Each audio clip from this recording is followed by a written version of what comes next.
wabarakatuh. Bagaimana anak-anak kabarnya hari ini? Sehat-sehat bukan? Semoga yang kurang sehat lekas kembali sehat ya. Hari ini kita akan belajar tematik tema 1, indahnya kebersamaan. Sub 1, PB 1 dan 2. Sebelum kita belajar, kita berdoa dulu ya. Bismillahirrahmanirrahim. Raditu billahi robba wa bil islami dina wa bi muhammadin nabiyya wa rasulah. Rabbi zidni ilma warzuqni fahma. Amin. Semoga dengan berdoa tadi kalian dapat menerima penjelasan dari buku dengan jelas ya. Bu Feti lanjutkan dengan Bu Feti akan menyampaikan tujuan pembelajaran. Tujuan pembelajaran yang pertama yaitu siswa mampu mengidentifikasi gagasan pokok dan gagasan pendukung. Yang kedua, siswa mampu menyebutkan keberagaman budaya dan dari teman sekitarnya. Yang ketiga, siswa mampu menjelaskan cara menghasilkan bunyi dari beragam benda yang ada di sekitarnya. Lanjut ya, simak penjelasan dari Bu Guru. Yuk. Indonesia terdiri berbagai macam suku bangsa dan budaya, namun tetap dalam satu wadah NKRI. Keberagaman tersebut merupakan anugerah dari Tuhan Yang Maha Esa yang wajib kita syukuri. Kita lanjut teks Pawai Budaya. Pawai budaya sangat menarik bagi warga Kampung Babakan. Pawai ini selalu menampilkan keragaman budaya Indonesia. Udin dan teman-teman tidak pernah bosan menanti rombongan pawai lewat. Tahun ini mereka datang ke alun-alun untuk melihat pawai tersebut. Kakek Udin pun terlihat sabar menanti. Terdengar suara gendang yang menandakan rombongan pawai semakin dekat. Apa yang dibicarakan pada paragraf pertama? Paragraf pertama pada teks Pawai Budaya ini membicarakan tentang pawai budaya sangat menarik, utamanya bagi warga Kampung Babakan. Setiap bacaan biasanya terdiri atas beberapa paragraf, dan dalam setiap paragraf memiliki satu buah gagasan pokok yang didukung oleh gagasan pendukung. Gagasan pokok adalah sebuah inti pembahasan yang tertulis dalam paragraf. Gagasan ini menjadi dasar dalam pengembangan sebuah paragraf. Nah, untuk memudahkan kita menemukan gagasan utama atau gagasan pokok, langkah-langkahnya meliputi: yang pertama, bacalah secara seksama seluruh isi paragraf. Berikutnya, temukan kalimat utama pada paragraf tersebut. Selanjutnya, tentukan unsur inti kalimat utama. Unsur inti kalimat utama itu meliputi subjek dan predikat. Unsur inti dalam kalimat utama itulah yang merupakan gagasan pokok. Dari teks bacaan Pawai Budaya dapat kita temukan kalimat utamanya, yaitu terletak pada awal paragraf. Pawai budaya sangat menarik bagi warga Kampung Babakan. Dari situ kita bisa menemukan unsur inti kalimat utama, yaitu yang meliputi subjek dan predikat, sehingga kita dapat tarik kesimpulan bahwa gagasan pokok dari paragraf pertama teks bacaan tersebut adalah pawai budaya sangat menarik. Untuk paragraf 2 sampai dengan 5, silakan adik-adik cari sendiri ya, temukan gagasan pokok dan gagasan pendukungnya. Indonesia merupakan negara yang kaya akan keberagaman. Keberagaman tersebut meliputi keberagaman agama, budaya, bahasa daerah, makanan khas daerah, dan lain sebagainya. Sebagai contoh, Aji dan Cindai berasal dari Yogyakarta. Rumah adat daerah Aji dan Cindai yaitu joglo. Makanan khasnya yaitu gudeg. Kemudian ada Adam dan Lela yang berasal dari Betawi. Rumah adat daerahnya yaitu rumah kebaya. Kemudian makanan khas daerahnya yaitu kerak telur. Contoh yang lain ada Anwar dan Zakiyah yang berasal dari Padang. Rumah adat daerahnya yaitu rumah gadang dan makanan khasnya yaitu rendang. Adik-adik bisa mencari tahu informasi tentang keberagaman suku bangsa dengan cara bertanya kepada teman yang lain ya. Nah, jika adik-adik dengan teman di sekolah berasal dari suku yang berbeda ataupun agama yang berbeda, bagaimanakah sikap yang seharusnya kalian tunjukkan terhadap perbedaan tersebut? Berikut ini contoh sikap menghargai keberagaman antara lain. Yang pertama, kita harus berteman dengan siapa saja tanpa pilih-pilih. Berikutnya, kita tetap menghormati orang walaupun berbeda keyakinan. Yang selanjutnya, kita senantiasa bertutur sopan dan berperilaku santun terhadap orang lain.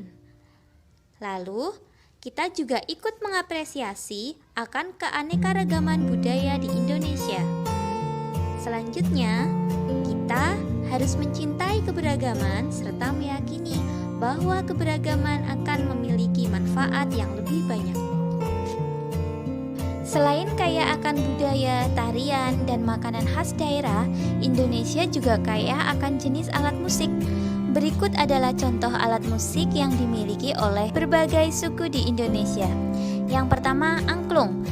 Angklung berasal dari Jawa Barat dan dimainkan dengan cara digoyangkan. Kemudian, berikutnya saluang.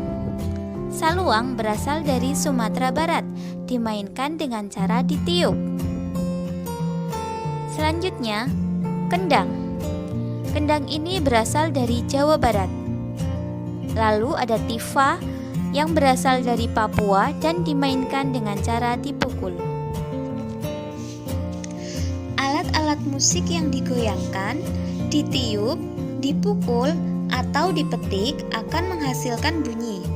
Hal ini karena alat-alat musik tersebut menghasilkan getaran. Getaran merupakan sumber bunyi. Lalu, bagaimana caranya jika ingin menghasilkan bunyi yang lebih keras? Caranya yaitu dengan memperbanyak jumlah getaran dalam setiap detik. Jumlah getaran dalam setiap detik disebut dengan frekuensi. Apabila frekuensi bunyi semakin besar, maka suara yang dihasilkan pun akan semakin keras. Oke, sekian video pembelajaran 1, tema 1, subtema 1, kelas 4. Yuk, kita lanjut ke PB2. Tujuan pembelajaran PB2 yang pertama yaitu siswa mampu mengidentifikasi dasar-dasar gerak tari Bunga Jupu. Yang kedua, siswa mampu menyebutkan keberagaman Indonesia. Yang ketiga, siswa mampu menjelaskan makna persatuan dan kesatuan. Kita lanjut ke penjelasan berikutnya ya. Simak. Di pembelajaran 2 ini, kita akan berlatih gerakan berdiri terlebih dahulu. Gerakan pertama, kedua tangan di atas, kaki jinjit, hentakan 2 kali ke kanan, 2 kali ke kiri. Perhatikan video berikut. 1, 2, 3, 4, 5, 6, 7, 8. Diulang 2 kali 8 hitungan. Berikutnya gerakan kedua, hadap serong kanan, kedua jari rapat ditarik ke atas, kaki kanan ke depan, tangan ditarik ke bawah, kaki kanannya mundur. Lalu serong ke kiri, kedua jari rapat, tangan ke atas, kaki kiri ke depan. Tangan ditarik ke bawah, kaki kiri mundur. Perhatikan video berikut. 1, 2, 3, 4, diulang 2 kali 8 hitungan.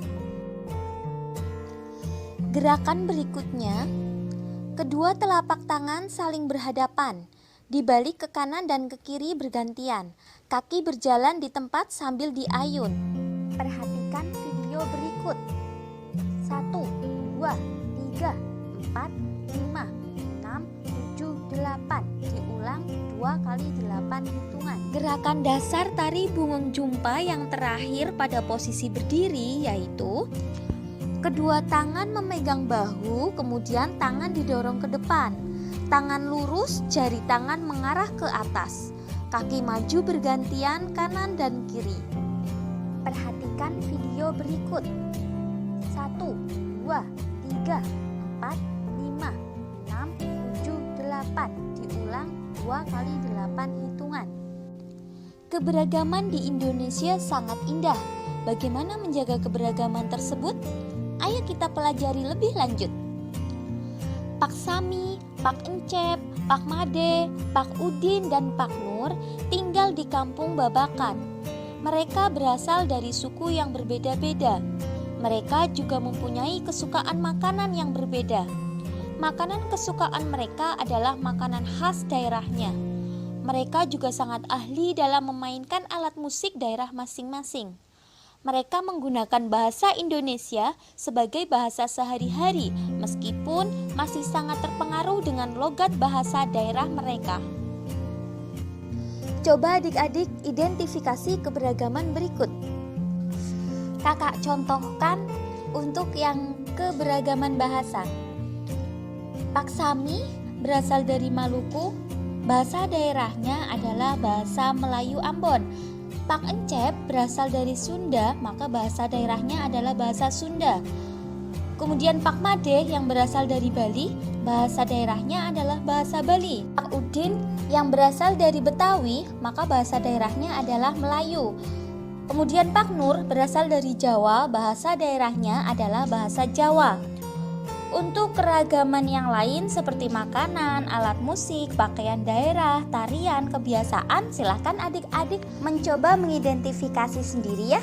Meskipun mereka dari suku yang berbeda-beda, mereka hidup berdampingan dengan baik. Ingin tahu cerita tentang mereka? Ayo kita baca teks berikut. Siap menghadapi musim hujan. Musim hujan hampir tiba. Warga desa Kampung Babakan berdiskusi untuk melakukan kerja bakti. Mereka berencana membersihkan selokan. Mereka sepakat ketika selokan bersih, warga tidak akan kebanjiran. Pagi itu, semua warga terlihat sangat bersemangat membersihkan selokan.